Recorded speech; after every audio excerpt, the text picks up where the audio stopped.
Good morning. This is Friday, July 19th. I'm Andy Neal with your Morning Check. On a visit to Victoria, Prime Minister Justin Trudeau says his government has done more for climate change than any government before, but there is still work to be done. He joined Premier John Horgan to announce funding for 118 new buses in the province, including some long-range electric buses. Later, he took part in a Liberal Party fundraising event at the Delta Ocean Point Resort. The only way to have a plan for the economy going forward is to have a plan to fight climate change and protect the environment. Now, Trudeau defended his government's support of the Trans Mountain Pipeline expansion. He says putting the profits from the project toward the green transition will do a lot for the environment. And Trudeau also says Ottawa's all open to proposals for a refinery in BC as a public inquiry into the province's soaring gas prices review possible solutions. Now, outside, Trudeau got an earful from dozens of anti-pipeline protesters. They're angry about the Trudeau government's decision to buy the Trans Mountain Pipeline and push ahead with expansion plans. They worry about the impact on the climate, the increase in tanker traffic, and the potential consequences of a spill in BC waters. Victoria councillors last night endorsed proposals to transform Government Street into a people priority street, which would restrict vehicle access on one of the city's main tourist strips. Priority for pedestrians would be for a section of Government between Humboldt and Yates, with hopes of completing construction by 2022. It still needs ratification next week.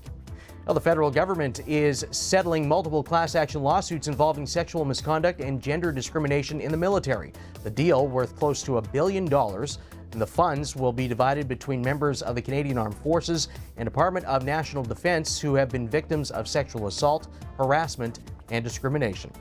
And a daring escape from a fire in Philadelphia. A man could be seen climbing down a 19-story building as it burned Thursday night. He was able to make his way at least 14 stories down in less than 3 minutes. Authorities say he did make it down safely and no injuries have been reported from that fire. Yet here you are, Captain. What is that? It's one of life's mysteries, sir. Well, do you feel the need? The need for speed and another Top Gun movie? Well, here you go. The trailer is out for Top Gun Maverick, the sequel to Tom Cruise's 1986 hit movie. The new film welcomes new cast members John Hamm and Miles Teller. Top Gun Maverick hits theaters June 26th in 2020. Well, it should be a nice weekend for baseball as the Victoria Harbour Cats get set to host the Yakima Valley Pippins at Royal Athletic Park. Game 1 goes tonight, and the Victoria Shamrocks host Coquitlam this evening in Colwood in Western lacrosse action. And a familiar name to Victoria hockey fans returns to the Western Hockey League.